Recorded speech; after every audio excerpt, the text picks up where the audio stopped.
Jai Hind students, welcome to my YouTube channel. Students, failure is a lesson learned and success is a lesson applied. There is actually a lesson to be learned from everything, including failing.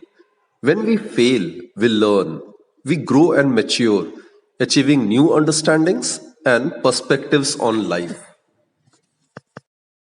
With that positive note, students, let's begin today's episode.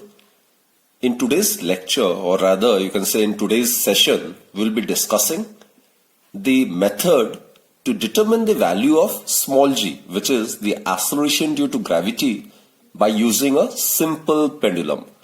And also students, in the process, we will also discuss LT graph, that is the length of the pendulum versus time period graph, and also we'll be discussing LT square graph, and we'll try to discuss the method to determine the value of small g graphically as well as mathematically, right? So students, in order to perform this particular experiment, we need to have a simple pendulum. Actually, a simple pendulum is an arrangement comprising of a heavy metallic bob with a hook, and it is suspended to a rigid support with the help of a cotton thread. And during this experiment, we'll be also requiring a stopwatch or a stop clock, as well as a stand and a split cork. We will also require vernier calipers so as to measure the diameter of the metallic bob. This is an arrangement which is known as a simple pendulum. This is a cork, students, and this is the cotton thread, and this is the heavy metallic bob. Now students, look, this thread is considered to be massless. So the entire mass of the simple pendulum is assumed to be concentrated at the center of the metallic bob, which will act as the center of gravity of this simple pendulum, right? So this is the center of gravity of the simple pendulum, which is the center of the metallic bob, right?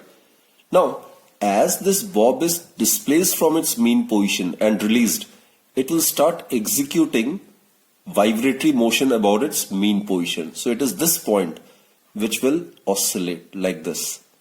So accordingly, this point is known as the point of oscillation.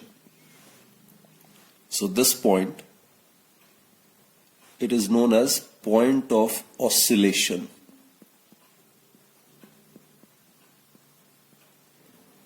While on the other hand, this point, it is known as the point of suspension. This point is known as point of suspension. And the effective length, that is, the length of the pendulum, is the distance between the point of suspension and the point of oscillation. So this distance is known as the length of the pendulum, which is represented by capital letter L. So it's pretty evident from this diagram that the length of the pendulum, it is equal to the length of the thread, which is given by L dash. Length of the thread is from this point to this point, right? This can be easily measured with the help of a meter scale. Plus, this is the hook, and the length of this hook can also be measured by using a scale, right? This is considered to be H.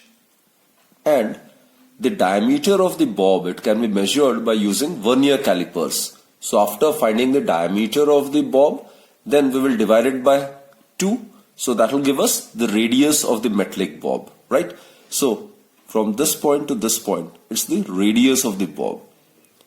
So therefore, the sum of the length of the thread, the length of the hook, and the radius of the metallic bob, that will give us the length of the simple pendulum, which will be the effective distance between the point of suspension and the point of oscillation. Now, as I've stated, it is this point of oscillation which actually executes simple harmonic motion, right? So once disturbed from its mean position and then released, it will start executing vibratory motion about its mean position between the two well-defined limits, right? So obviously we are aware the acceleration of the bob at any instant during its motion it will be directly proportional to its displacement and it will be always directed towards the mean position. The motion of the pendulum from one extreme position to the other and back to the same extreme position is called an oscillation or vibration. And we are aware, students, the time taken by the pendulum to complete one full oscillation or vibration is called as time period. And the number of vibrations completed per second by the pendulum is called as frequency. And mathematically, we are aware frequency of the pendulum is also given by reciprocal of its time period.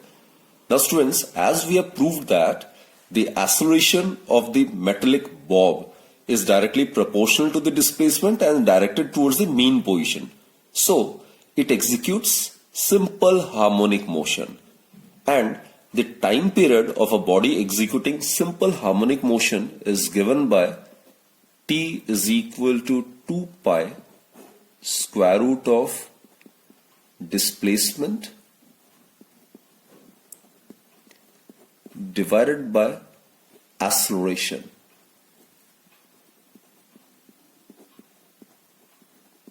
So while doing the theoretical section in SHM, we have proved that the time period in the case of a simple pendulum, it's given by 2 pi square root of L by G.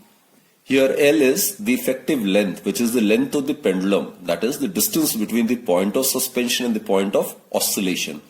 And G is the value of acceleration due to gravity at a place where this experiment is being performed, right? So our main objective is to find out the value of small g. So this is the master formula. This is the formula which we'll be using over here. So time period, it's given by 2 pi square root of L by G.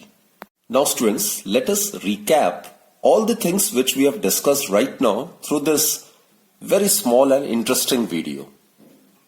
In order to determine the value of acceleration due to gravity with the help of simple pendulum, we will be requiring the following main apparatuses. First is the stop clock, so as to find out the time period of oscillation. Then vernier calipers, so as to determine the radius of the bob. This is a meter scale, so as to measure the length of the pendulum. And then we have got retort stand. Here the bob will be suspended with the help of a thread, and this is a split cork. An ideal simple pendulum is a heavy point mass, which in this case a spherical metallic bob, suspended by means of a perfectly elastic and massless string with the help of this split cork, which is capable of oscillating in frictionless surroundings. We need to suspend the bob from a clamp stand using the split cork. The distance between the point of suspension and the center of gravity of the bob is called the length of the pendulum. Thus, the length of the pendulum would be equal to the length of the thread L' plus the length of the hook of the metallic bob and the radius of the metallic bob. So length of the pendulum L, it would be equal to L' plus H plus R. Now in order to find out the length of the thread, we will make use of a meter scale. And to find out the length of the hook, we can again make use of the meter scale. This is the observation table, students. Now let us write the data which we have measured. Length of the hook, as I've stated, it can be measured using a ruler, right? The length of the hook is, suppose it is measured to be 1.1 centimeter. And as I've stated, the metallic bob, its diameter, it can be measured by using vernier calipers, right? And after measuring the diameter, then we can easily find out the radius by using the formula R equals to half of the diameter. So the diameter of the bob is found to be 1.4 centimeter. So the radius of the bob will be 0.7 centimeter. Clear, students? So length of the pendulum is L' plus H plus R. So we are aware of these two values, students, H plus R, isn't it? So length of the pendulum over here, it would be equal to L dash plus H is 1.1 centimeter and R is 0.7 centimeter. So it will become 1.8 centimeter, right? So students, first observation is, in case we consider the length of the thread to be 78.2 centimeter, right? It's in centimeter. Then the length of the pendulum would be 78.2 plus 1.8. That will give us 80 centimeter. Clear? Similarly, students, for increase the length of the thread by 10 centimeters. So here, if the length of the thread is considered to be 88.2 centimeter, then the effective length of the pendulum would be 88.2 plus 1.8 centimeter. That would be 90 centimeter.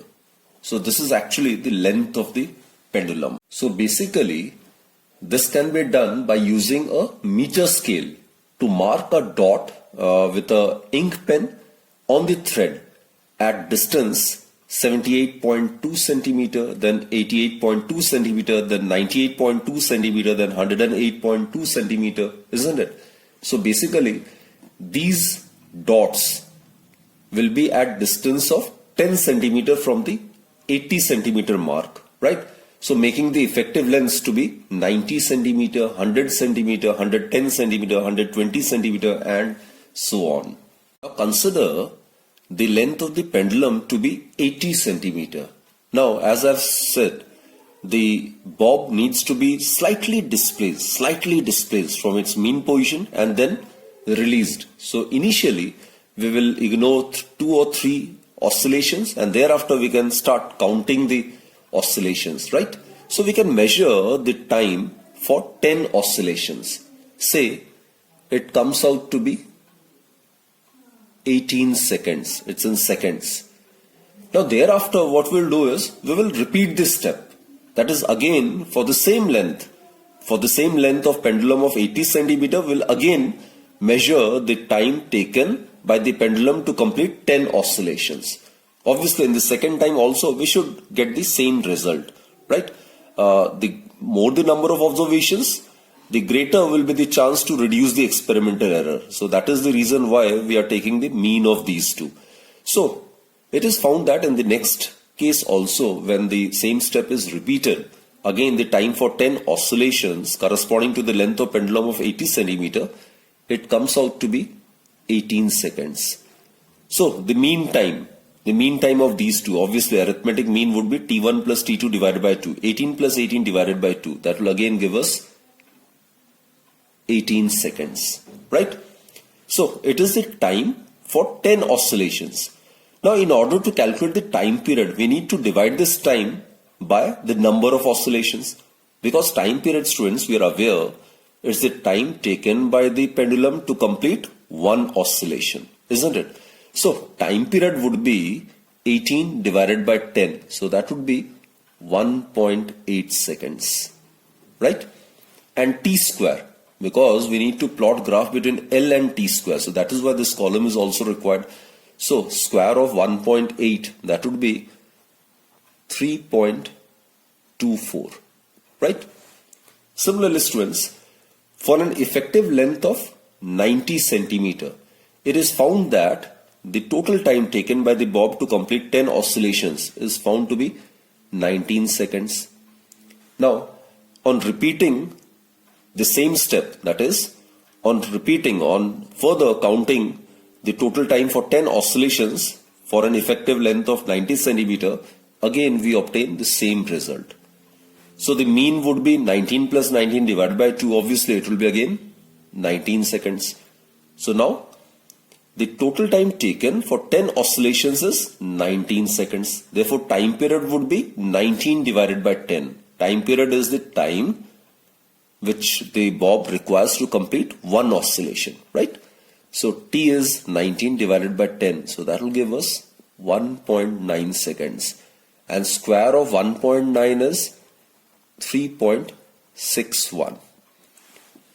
Now, for an effective length of 100 centimeter, this is very important one, students.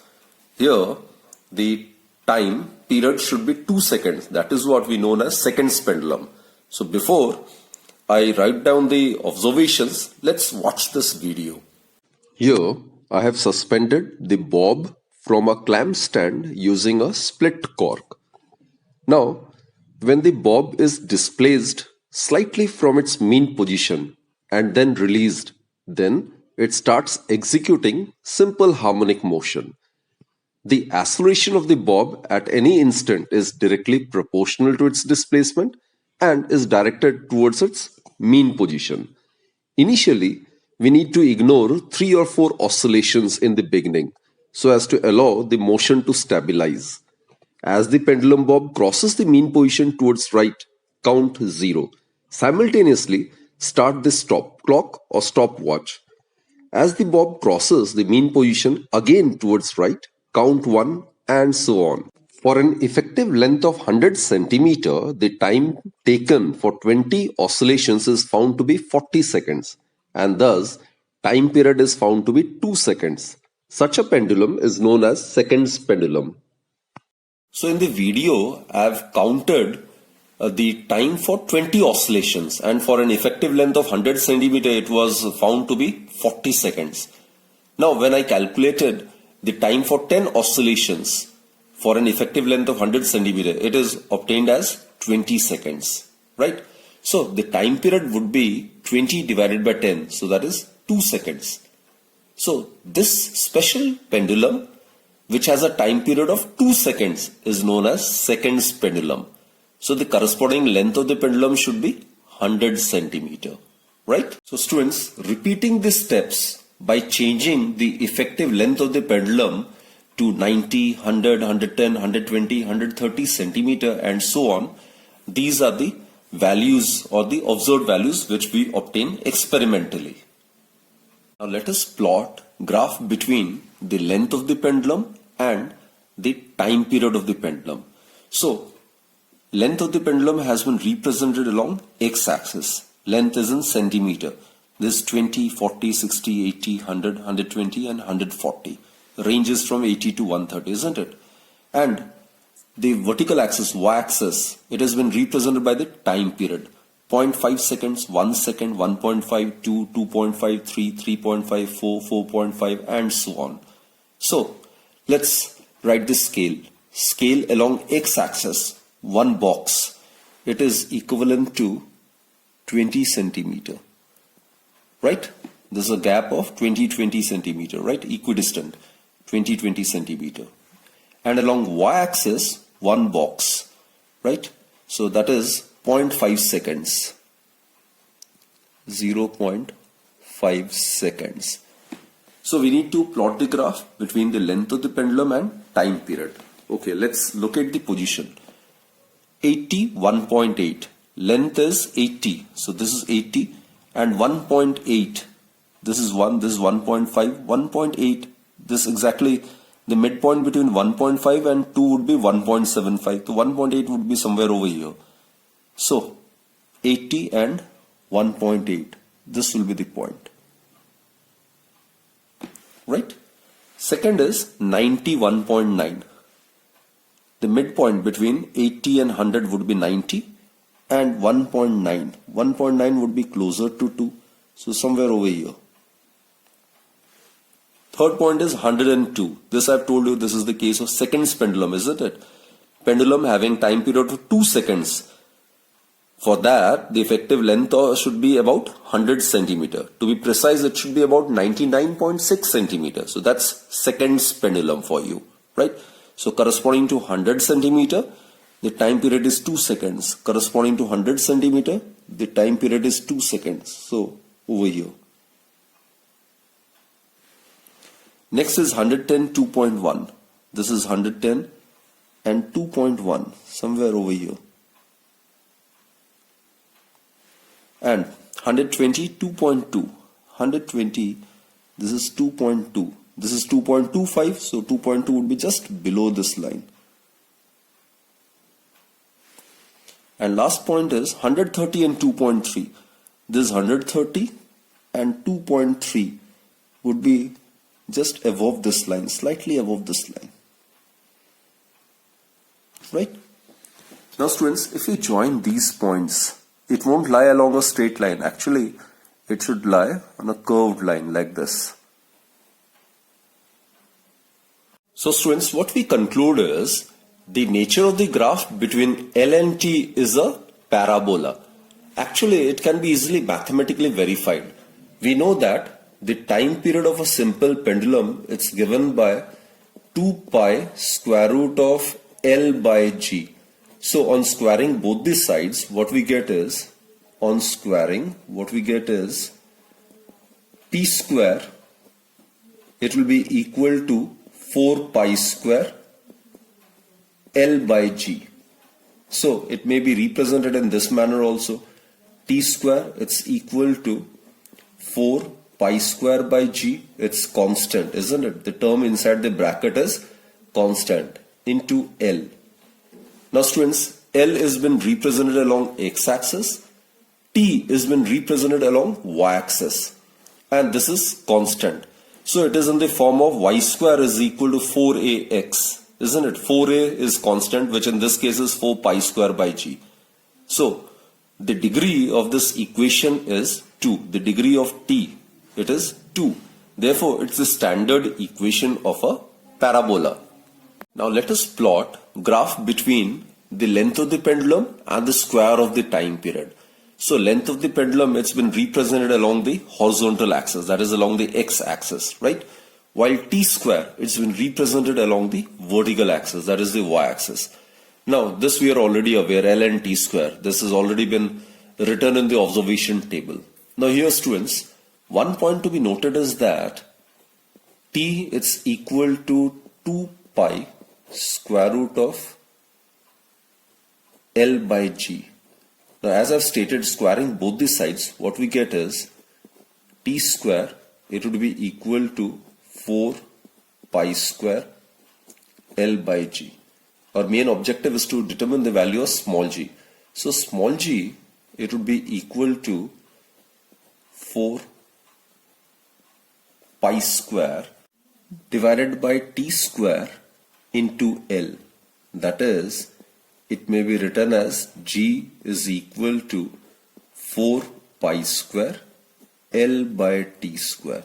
So basically this term L by T square, for a given length of the pendulum, we are going to prove that L by T square remains constant, right? So that is why we have prepared this particular column, so as to represent the very fact that L by T square will be constant. Now students, let's complete this column. L over here is 80, T square is 3.24. You can check 80 divided by 3.24, that will give us about 24.69. And students, in order to get the value of G in this case for an effective length of the pendulum of 80 centimeter, we will have 4 pi square, that is 4 pi square. Pi can be taken as 3.14 whole square multiplied by L by T square. L by T square is 24.69. Now students, this length of the pendulum has been measured in centimeter. So the value of small g will be in CGS, that is, it will be in centimeter per second square. So if you substitute this value and if you calculate it, G1 is obtained to be 973.73. And as I've earlier stated, the value of small g is in centimeter per second square. So this is how you can complete this chart, right? Here you can check that L by T square for any length of the pendulum is more or less constant, right? So substituting the value of L by T square over here and multiplying by 4 pi square, we can get the value of G. More or less it should be same. Now here I have considered only 5 observations. I have avoided the 6th one, right? So the true value of small g can be obtained by arithmetic mean, by obtaining the arithmetic mean of this observed values. So the true value of small g would be given by sum of all the observations divided by total number of observations, which in this case I have taken 5 observations. So calculating the mean, what we get is g, small g, it's equal to 4904.27 divided by 5. And here students, I have taken the first 5 observations only. Although I have taken 6 observations, but I am considering the only 5 observations. It is more than sufficient. So on solving it, it comes out to be 980.854. And it will be in CGS, that is centimeter per second square. So this is the value of acceleration due to gravity in CGS system. That is 980.854 centimeter per second square.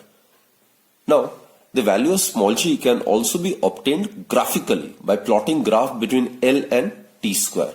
For that, students, let us first plot the graph between the length of the pendulum and the square of the time period. It's in second square and it is in centimeter, right? So, first write down the scale. Along x-axis, students, 1 unit, this is 1 unit, it is equal to 20 centimeter. While along the y-axis, this 1 unit, it's considered to be 1 second. Now let's plot the graph. First point is between L and T square, 80 and 3.24. This is 80 and 3.24. It will be somewhere over here. This is 3, this is 3.5. So 3.24 would be over here. Right? This is 80 and this is 3.4. This is 3.5. So in between that is roughly 3.24. Next point is 90 and 3.61. This is 90 and 3.61. This is 3.5. 3.61 would be somewhere over here. Right? This is the point. Then 104. Length of the pendulum is 100 and T square is 4. It will be over here. This, as we are aware, it's the case of seconds pendulum where time period is 2 seconds. This is T square is 4. Therefore, T would be 2 seconds, right? Next is 110, 4.41. This is 110 and 4.41. This is 4.5, 4.41 would be slightly below this line. So it will be over here. And lastly, for 120, T square is 4.84. Corresponding to 120, T square is 4.84. It will be somewhere over here. Right? If you join these points, actually, it would all lie along a straight line passing through the origin. So we'll get a straight line like this. So all these points will tend to lie on a straight line and this line will pass through the origin. So what we conclude is, we conclude that the nature of the graph between L and T square is a straight line passing through the origin. Students, the slope of a straight line is constant, isn't it? The slope of this graph will give us y2 minus y1 divided by x2 minus x1. That is t2 square minus t1 square divided by L2 minus L1. Because slope, we are aware, it is represented by small letter m. It is y2 minus y1 divided by x2 minus x1. Isn't it? M represents the slope of a straight line and that is y2 minus y1 divided by x2 minus x1. So we can consider these 2 points. Suppose this is point A and this is point B. The coordinates of point A are 80 and 3.24, while the coordinates of point B are 120 and 4.84. You can consider any 2 points. The slope of a straight line between any 2 given points on the line would be constant, right? So slope of this graph will give us t2 square minus t1 square divided by L2 minus L1. Now students, coming back to this particular formula, we know that t square, it is equal to 4 pi square divided by g into L, isn't it? Or g, as we are aware, it is 4 pi square L by t square. Here slope is t square by L. So 4 pi square multiplied by reciprocal of slope. So therefore, in order to determine the value of small g, by plotting graph between L and t square, it would be g is equal to 4 pi square multiplied by reciprocal of slope. That would be equal to t2 square minus t1 square, and here it would be L2 minus L1, right? Also students, one more thing. You can easily justify mathematically also that graph between L and t square must be a straight line. Because consider this. This is the equation.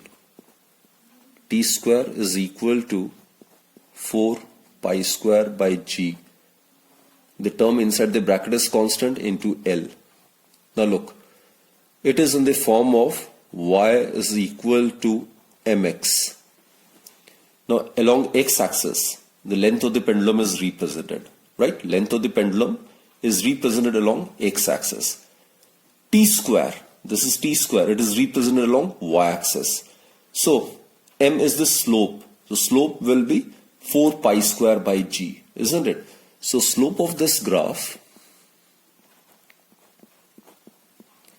is equal to m, which is 4 pi square by g.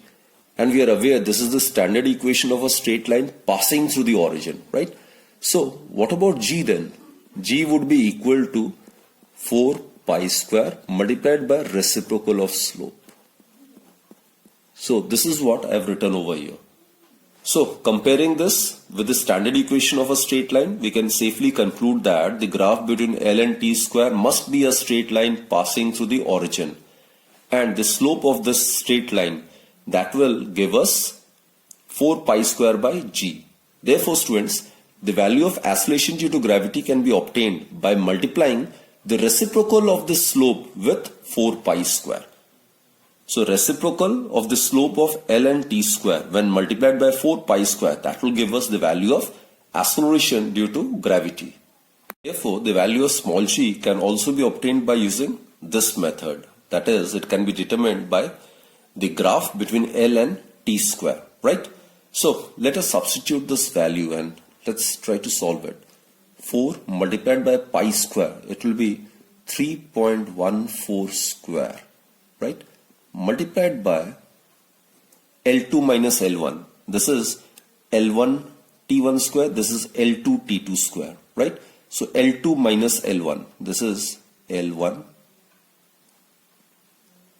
T1 square. This is L2 T2 square.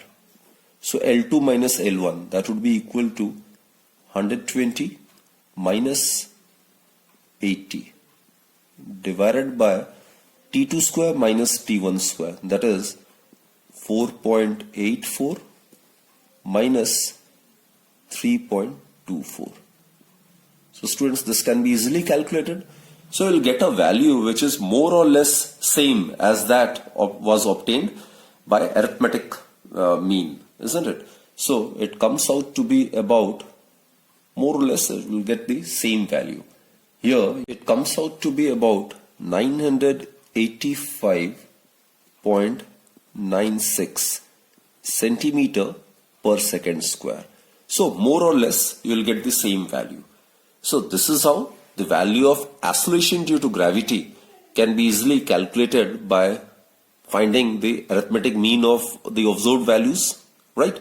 And also it can be found by finding the slope of this graph and then multiplying the reciprocal of the slope of LT square graph with 4 pi square as we have done over here. So students, that's it for this particular session. Hope you have understood the experiment in totality, in completely, right? Your concepts must be pretty clear. The graph between L and T, the graph between L and T square, it's pretty important, right? The nature of the graph between L and T must be a parabola, while the nature of the graph between L and T square should be a straight line passing through the origin. So that's it for this particular session, students. Do take very good care of yourself and keep watching my videos. Thank you.